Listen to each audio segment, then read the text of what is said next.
امروز میخوام براتون بگم عزیزان همراه باشید با من.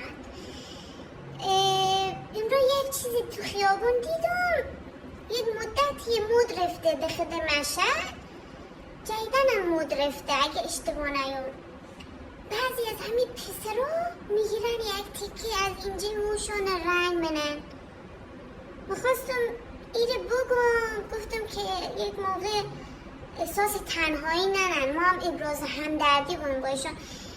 دوستانمو، پسران مشهدمو، عزیزانمو، مشهدیا، شما تنها نیستین.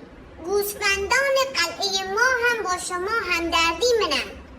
قدیما دقله ها یا همین الان هم دقله ها بعضی موقع بری گوسفندا گم نرن، قاطی نرن، یک تیکه از اینجا موهاشون رنگ منن.